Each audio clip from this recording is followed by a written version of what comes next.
Selamat sore, salam sejahtera dalam kasih Tuhan Yesus Kristus.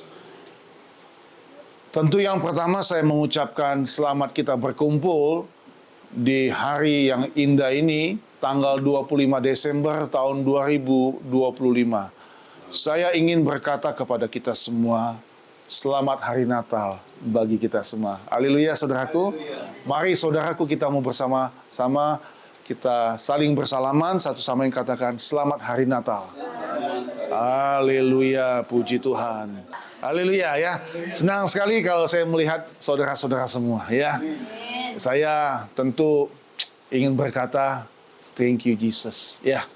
Keberadaan hidupku dan hidup saudara semua semata-mata karena anugerah Tuhan ya. Dan tadi malam kami hadir di Natal di GPD Immanuel Cimendala, saudara-saudaraku. Firman Tuhan yang luar biasa ya. Bagaimana Yesus itu adalah anugerah terbesar yang boleh ada dalam setiap kehidupan umat manusia ya. Dan saya percaya saudaraku, setiap Natal akan selalu ada warna-warni yang indah ya. Seperti pohon Natal dan hiasan dekorasi ini saudara-saudaraku ya. Tiap tahun berubah ya. Ini luar biasa ya. Ide yang Tuhan taruh di hati Ibu David yang sangat luar biasa ya. Jadi sama dengan tempat kami tinggal, klaster Greenwood. Green kan hijau, ini hijau. Persis sama dengan klaster kita, Greenwood di tempat ini. Haleluya, ya puji Tuhan. Saudara ada sukacita? Kita santai saja saudara-saudaraku ya. Ya, ketegangan yang terjadi 2000 tahun yang lalu ya saudaraku, yang kita tahu ketegangan-ketegangan itu khususnya waktu ada orang Majus yang berhadapan dengan Raja Herodes, ya kan?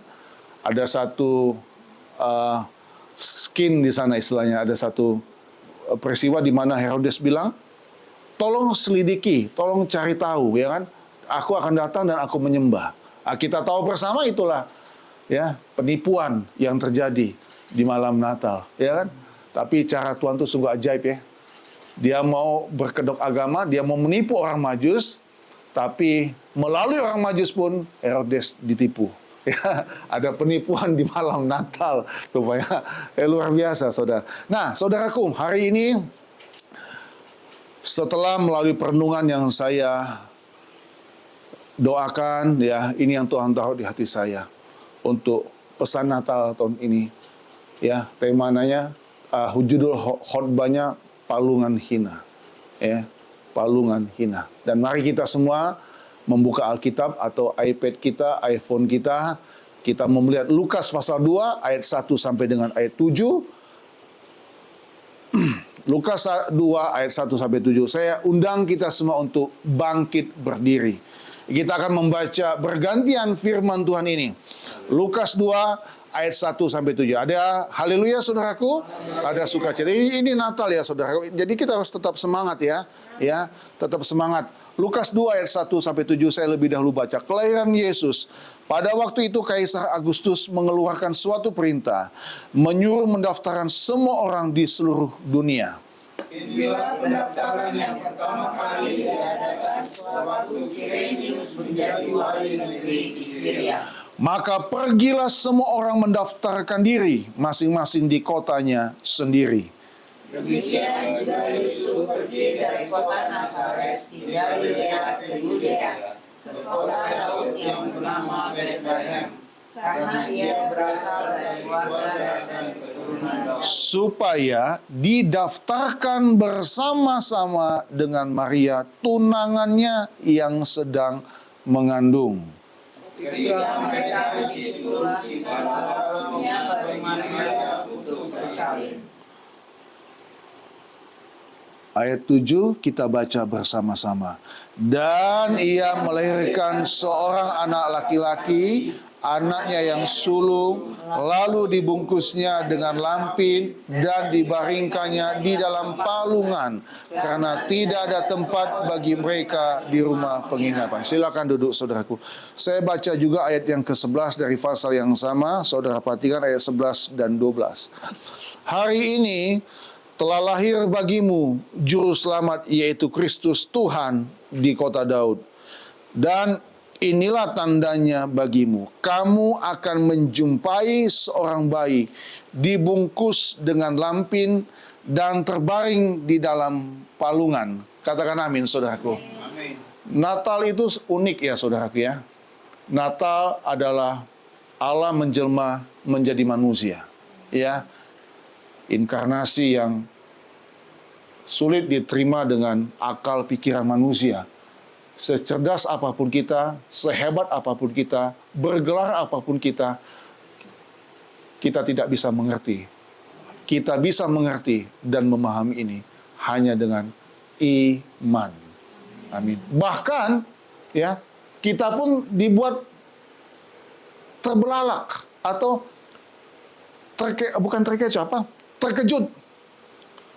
Raja mulia dari sorga lahirnya bukan di ranjang yang bagus, bukan di tempat tidur yang bagus, bukan di sofa yang bermerek untuk zaman itu, tapi lahirnya di palungan.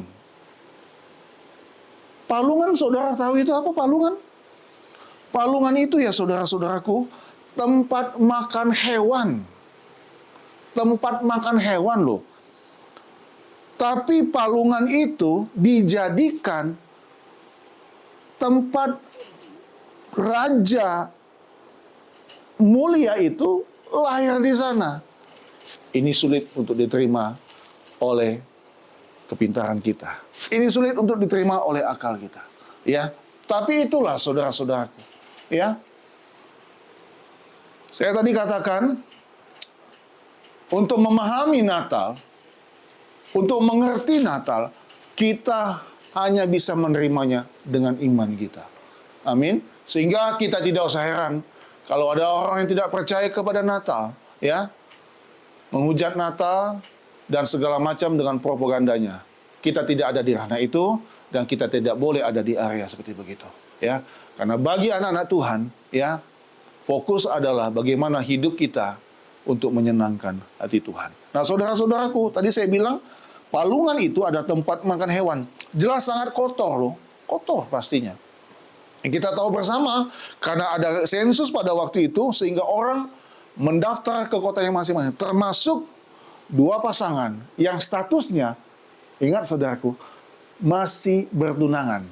Beban berat, lagi mengandung ya, harus mengikuti sensus. Tapi saya percaya Allah selalu punya skenario yang tidak bisa kita duga. Ya, inilah Allah Immanuel. Ya, bagaimana di palungan yang hina itu, ya, di Bethlehem itu lahirlah Raja mulia, Raja besar, ya, yang nanti kelak pun saudara-saudaraku, ya, yang nanti kelak pun dia mati dalam kehinaan di Kalvari, di Bukit Golgota. Bawa dia Stephen ke Bukit Golgota nggak kemarin? Tidak pingin minta dicobain disalib? Ya saudara lihat, keselamatan dimulai dari tempat yang hina, diakhiri dengan di tempat yang hina. Dari Bethlehem menuju ke Kalvari, ya. Inilah keselamatan. Orang bingung seperti begitu, ya. Orang menantikan, orang Israel pada waktu itu menantikan Mesias, Raja yang akan membebaskan mereka. Tapi yang hadir adalah sosok yang hina. Melihat dari tempatnya, lokasinya, dan melihat ibunya pun, orang tuanya pun tidak jelas. Ya kan? Karena Maria kita tahu, saudaraku, dikandung dari Roh Kudus. Saudara, kata hina menekankan sifat tempat tersebut yang sangat sederhana, kotor, atau tidak layak untuk kelahiran seorang raja yang suci.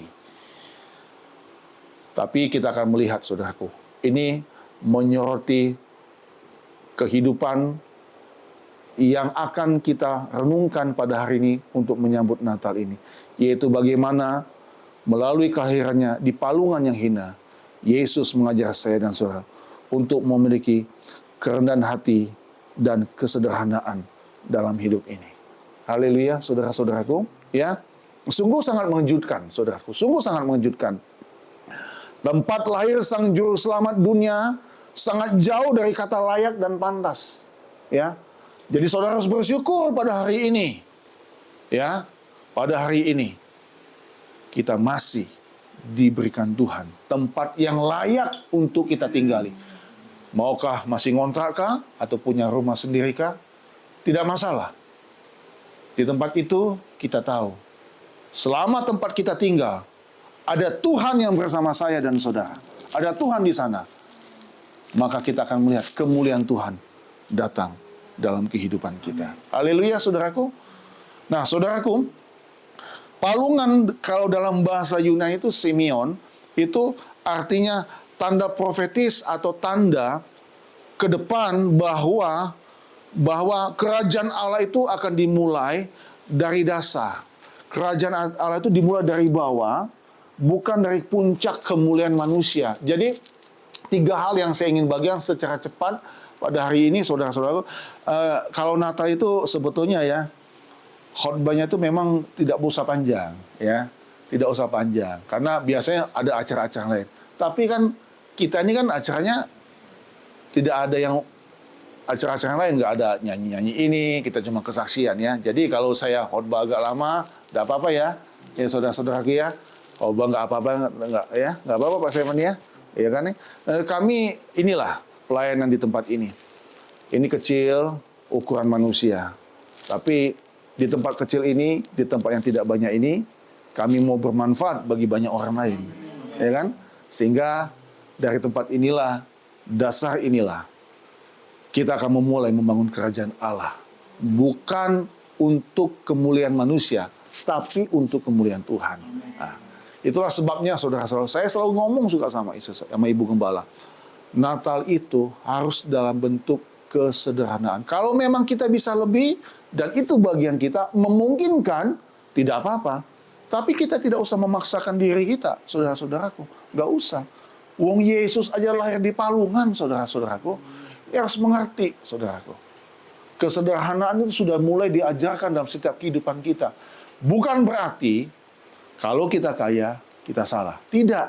Artinya, ada sesuatu yang Tuhan akan tuntut terus dalam kehidupan kita. Banyak diberi, selalu banyak dituntut, ya kan? Itu firman Tuhan dan itu Alkitabiah. Haleluya. Semakin saudara diberkati Tuhan, semakin Tuhan ingin memakai saudara menjadi berkat. Saya pernah khotbahkan ini, hidup kita tidak boleh seperti lautan mati. Ke laut mati juga waktu itu, Pak. Sempat lihat ya. Ya kan? Ke laut mati juga kan, lihat kan keadaan kondisinya kan. Nggak ada manfaat apapun. Nah, saya puji Tuhan, bersyukur kepada Tuhan. Di tempat yang kecil, dengan jemaat yang tidak banyak, kami mau berbuat banyak untuk Tuhan dan untuk sesama. Tapi itu harus dimulai dari palungan yang hina. Ya, palungan hina. Nah, hari ini saudaraku, secara cepat, karena peristiwa Natal itu adalah peristiwa yang sangat menggembirakan. Ya kan? Sehingga gembala-gembala itu, ya, itu cepat mereka datang dan mereka meninggalkan pekerjaan mereka. Kalau itu adalah ternak piaraan, barangkali kemungkinan setelah itu mereka bisa diberhentikan sama pemilik ternak. Tapi mereka nggak peduli, ya. Natal lahir dalam kesederhanaan.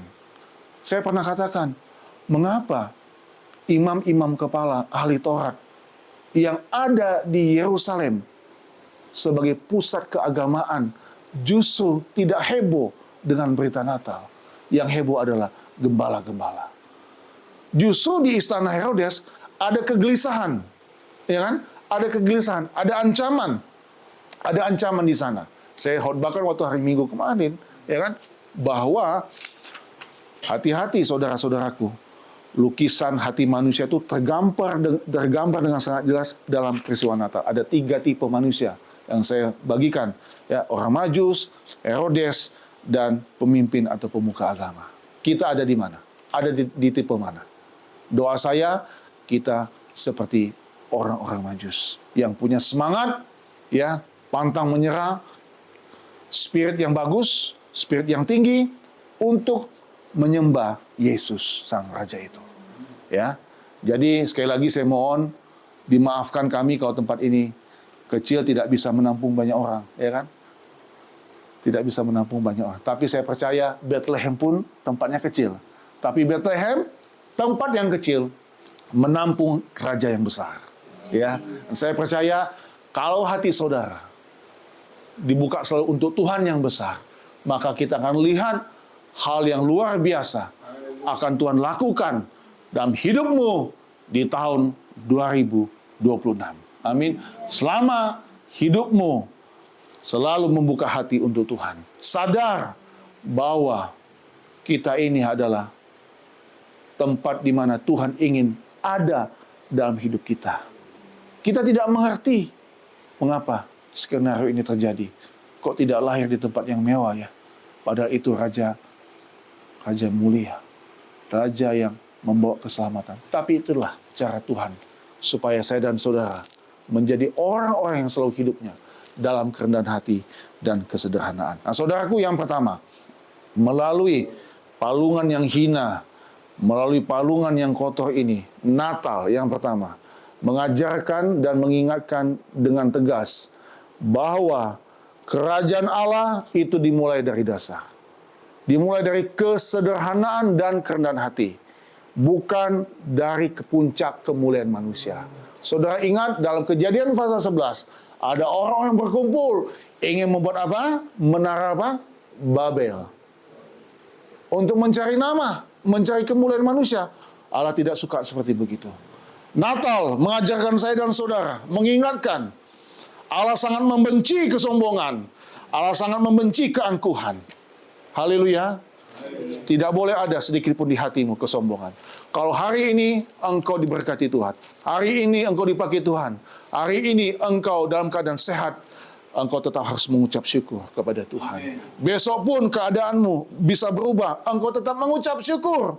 Seperti kesaksian tadi, apapun kita selalu mengucap syukur. Itulah tema gereja kami sepanjang tahun ini.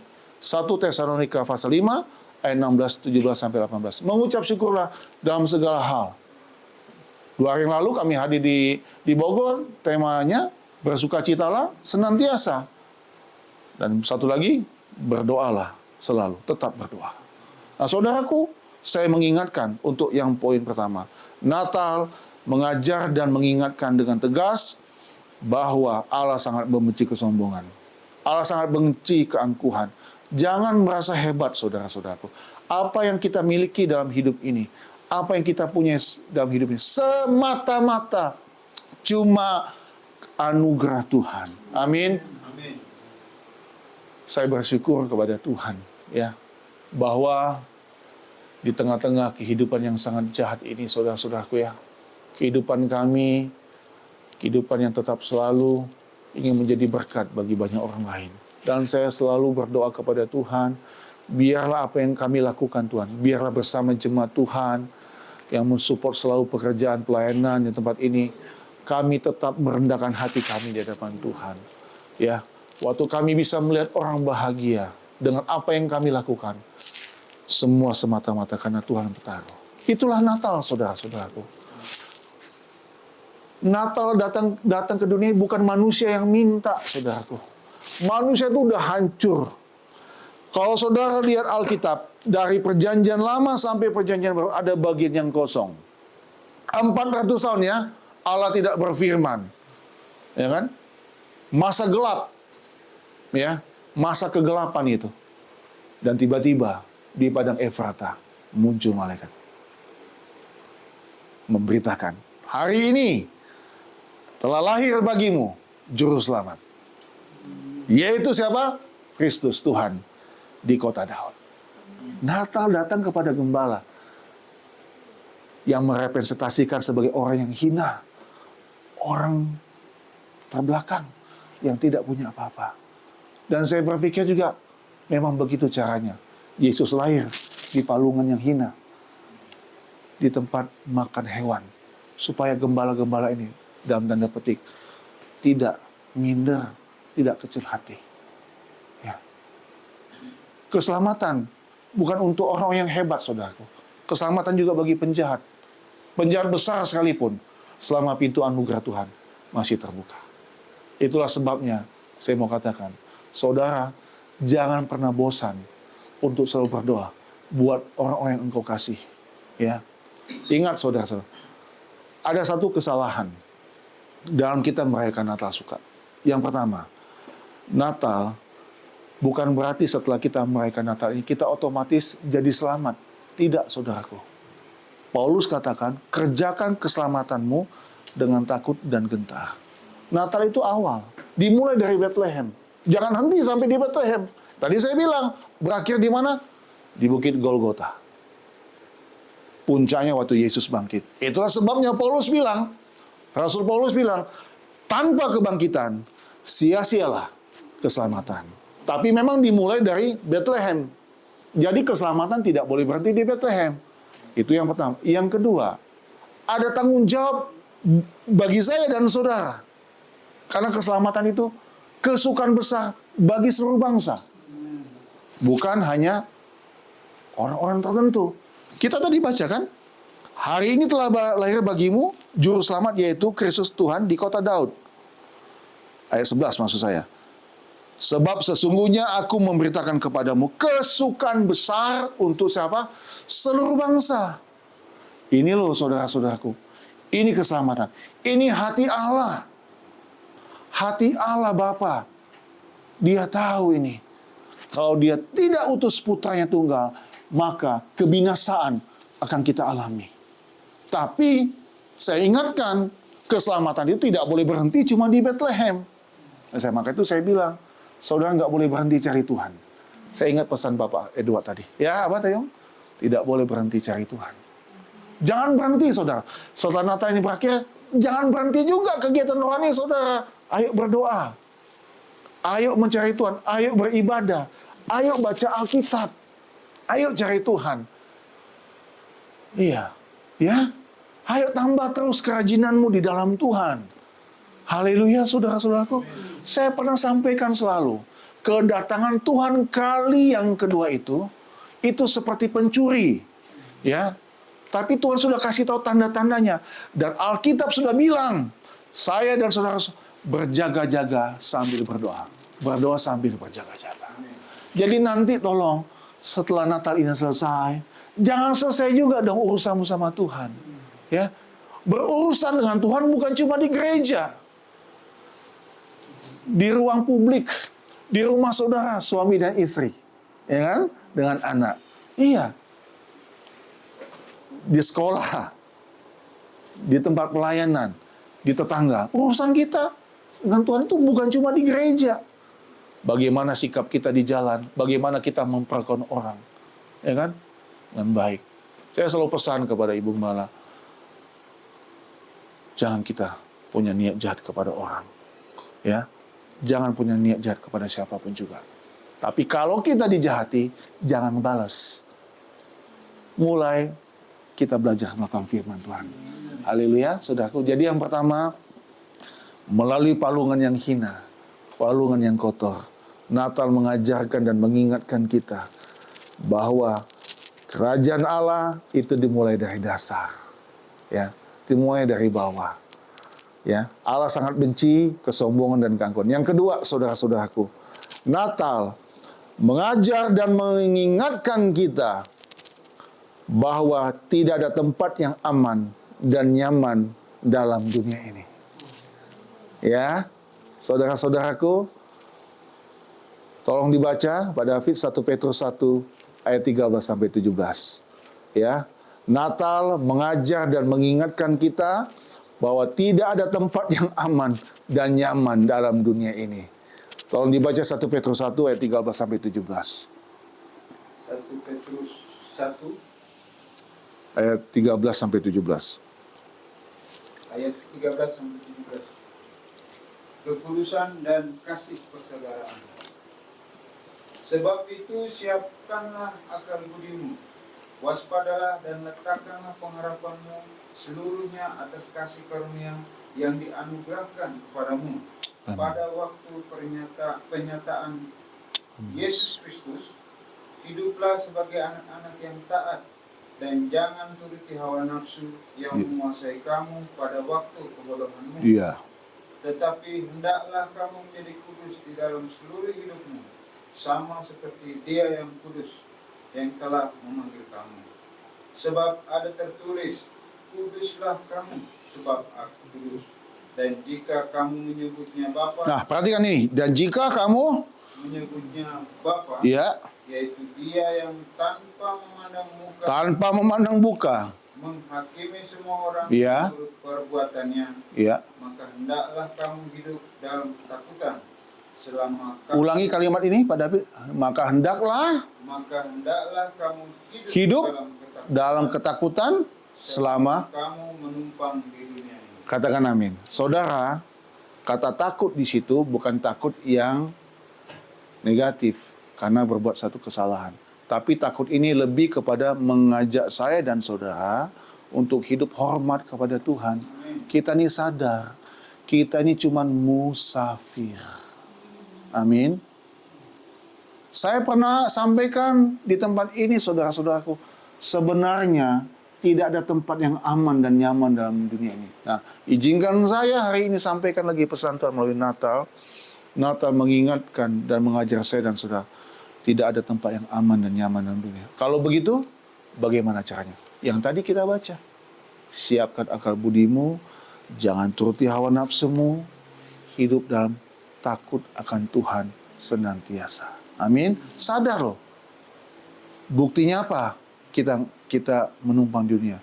Ya buktinya setiap saat Tuhan bisa panggil kita pulang. Ya kan? Mengerti maksud saya? Setiap saat Tuhan bisa panggil kita pulang. Kecuali kalau orang Manado bilang pongo. Pongo itu artinya tuli. Saudara, kematian, nah saya sedikit aja ke sana ya. Kematian itu memang sesuatu yang mengerikan dan menakutkan. Tapi saya mau berkata kepada kita semua di tempat ini, demi Tuhan yang hidup, kematian ada sesuatu yang menyenangkan sebetulnya, membahagiakan. Kenapa? Karena disitulah awal kita bersekutu kekal abadi bersama dengan Bapa di sorga. Yes. Jadi saudara-saudaraku, Tuhan sudah bilang, ya, jangan cinta dunia ini. Kalau Tuhan berkati hidupmu, puji Tuhanku Yesus. Aku mau jadi berkat di sana. Amin. Tapi hati kita tidak boleh ada di sana. Iya. Letakkan apa tadi? Pengharapanmu selalu kepada Tuhan. Ya kan? Letakkan selalu pengharapan kepada Tuhan. Saudara, ada kisah Lazarus dan orang kaya. Ya kan? Orang kaya itu saudara-saudaraku, karena selama dunia sombong sekali. Sombong, saudara cek aja di Alkitab. Sombong, tidak mau peduli dengan penderitaan orang lain. Dia waktu di tempat yang gelap, tempat yang panas, dia ingin rasa haus sekali. Sementara Lazarus yang hina, yang miskin, ada di pangkuan Bapak Abraham. Ya kan? Nah saudaraku, ini poin yang pertama tadi. Gak boleh apa? Sombong. Kakak Leon, semakin kakak Leon nanti diberkati, dibangkitkan, tetap kakak Leon harus rendah hati. Ya, semua karena Tuhan. Ya, amin. Haleluya, saudara-saudaraku. Ya, masih semangat? Haleluya, haleluya. Orang Majus berbulan-bulan loh, saudaraku. Iya pergi. Masa kita cuma 2 jam aja bosan? Tenang saja. Pagi dan sore ada di belakang. Iya. Kalian juga kan 2 porsi ya. Itu. Nah, saudaraku, kita tahu bersama ya bahwa kalau kita sudah cuma menumpang dalam dunia ini, artinya nggak ada yang abadi kan? Tidak ada yang abadi. Saya suka selalu mengingatkan ya, izinkan saya untuk mengingat ini. Walaupun ini di Natal, selalu ingat istri Lot. Lukas bilang, ingatlah akan istri Lot. Karena dia menoleh ke belakang. Dia jadi tiang garam. Karena dia tidak rela, tidak ikhlas meninggalkan sesuatu yang sudah pernah dimilikinya dalam dunia ini. Ya, saudara, kalau kita sudah bersama Tuhan, wow, keindahannya luar biasa. Amin. Luar biasa. Ya. Semuanya Tuhan punya kok, ya kan? Saya tidak pernah khawatir dalam hidup ini. Amin. Saya belajar sepanjang kami pelayanan, sejak kami di Sukahati sampai di sini, kami selalu Tuhan melihat bagaimana Tuhan begitu baik dalam kehidupan kami. Ya, saya percaya Tuhan pun berbuat sama kepada saudara. Ya, pesan saya, jangan sombong, ya, jangan sok hebat. Waduh, habis kita, karena Tuhan tidak suka orang sombong. Ya, ingat, jadi yang kedua, Natal mengajar dan mengingatkan kita bahwa tidak ada tempat yang aman dan nyaman dalam dunia ini. Ya, yang ketiga, saudara-saudaraku, tolong dibacakan Matius pasal 25 ayat 45. Matius 25 ayat 45. Ini yang terakhir, saudara-saudaraku, ya. Matius 25 ayat 45. Matius 25 ayat yang ke-45. Maka ia akan menjawab mereka, Yes. Aku berkata kepadamu, sesungguhnya segala sesuatu yang tidak kamu lakukan untuk salah seorang dari yang paling hina ini, kamu tidak melakukannya juga untuk aku. Katakan amin. Yang ketiga, Natal mengajar dan mengingatkan kita untuk tetap selalu memiliki cinta kasih kepada sesama kita, khususnya mereka yang hina, mereka yang miskin, mereka yang terbelakang. Haleluya, saudara-saudaraku. Saudara mau melakukan ini? Haleluya. Ya. Saudara, kesempatan untuk berbuat baik itu sangat terbuka lebar. Saya kadang-kadang ada perasaan iri loh, kalau tiba-tiba muncul di sosmed saya itu ada orang-orang ya yang bisa dia kayak beliin dagangannya, dagangan seorang penjual itu, karena nggak laku-laku tuh ya, dia beli, bahkan dia bagi-bagi sama orang. Suka muncul itu. Banyak YouTuber begitu ya kan? Kayak begitu, saudara pernah nontonnya, dia borong dagangannya ya, atau dia beli sesuatu. Wow. Oh, saudara baca, cek Alkitab, saudara baca di pasal 25. Minum, makan, melawat orang dalam penjara, kasih baju pada orang yang telanjang, yang kedinginan. Hal-hal yang sepele kelihatannya. Tapi itu diajarkan oleh Tuhan Yesus loh. Ya. Diajar oleh Tuhan Yesus. Saya berdoa kepada Tuhan, kiranya kita yang hari ini, perhatikan saudara-saudaraku, yang Tuhan berkati kita dengan baju, pakaian yang layak pantas. Tapi hati kita pun tetap selalu punya belas kasihan kepada sesama kita. Ya, kepada sesama kita. Ya, jangan palingkan mukamu kepada mereka. Karena tadi Yesus sudah mengajar kita. Kalau kamu lakukan kepada orang seperti begitu, kamu sudah lakukan untuk Tuhanmu. Haleluya. Jadi jangan heran saudara-saudaraku, 2000 tahun yang lalu. Awalnya takut ini gembala-gembala di padang Efrata. Tapi kemudian malaikat bilang, jangan takut, aku memberitakan kepadamu kesukaan besar untuk seluruh bangsa. Seluruh bangsa loh, artinya mereka, oh berarti saya juga. Natal datang kepada gembala-gembala yang hina di padang Efrata. Untuk melihat bayi raja yang mulia itu di palungan yang hina. Dan Tuhan pun mengajar saya dan saudara untuk kita punya cinta kasih kepada sesama kita. Khususnya kepada mereka yang hina, yang miskin. Ayo saudara-saudaraku, di luar sana saudara punya banyak kesempatan untuk berbagi kepada siapapun. Kita suka ngobrol sama teman-teman, dimulai dari gereja lokal, dari keluarga kita. Bukan soal banyak jumlahnya, bukan. Tapi bagaimana ketulusan kita untuk melakukan itu. Haleluya, saudara-saudaraku. Ya, haleluya. Mungkin kecil bagi saudara. Saudara ketemu pemulung, saudara kasih cuma air minum saja. Tuhan bahagia di surga. Tuhan tersenyum di surga. Ya kan? Kecil mungkin, tapi bagi dia luar biasa. Itulah sebabnya Natal tidak muncul di istana Herodes.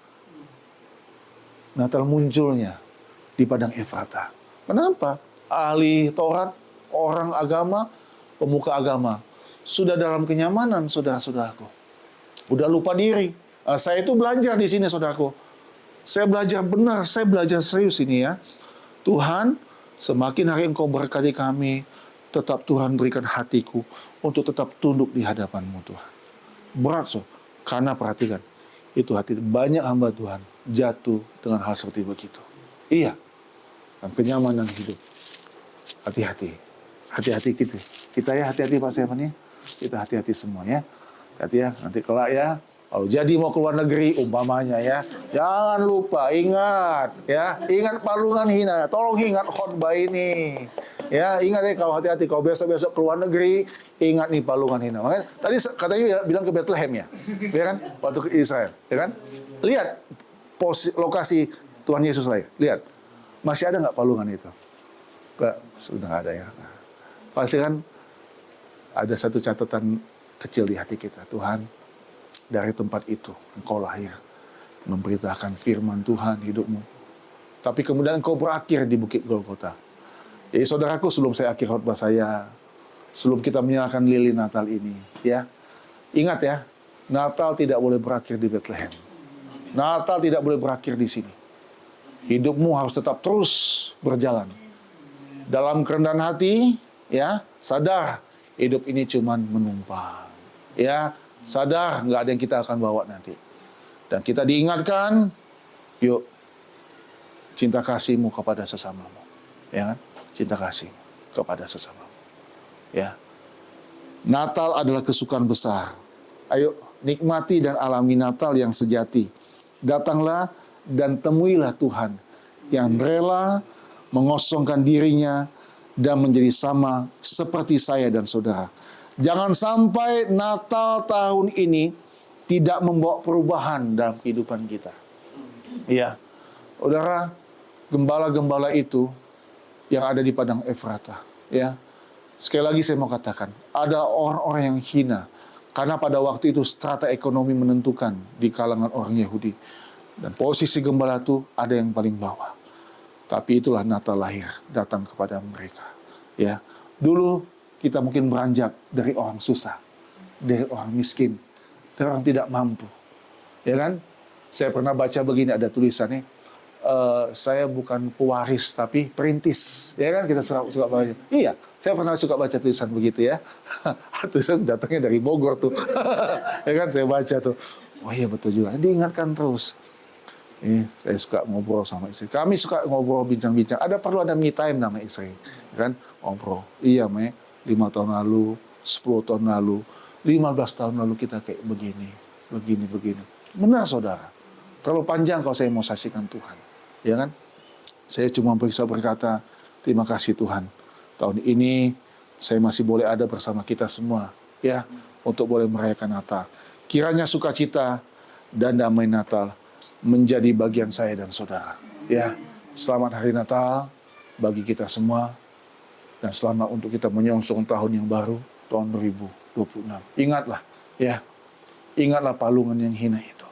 Kalau kita terus mengingat palungan yang hina, kita sadar bahwa hidup kita cuma karena anugerah Tuhan. Mari kita bangkit berdiri. Haleluya.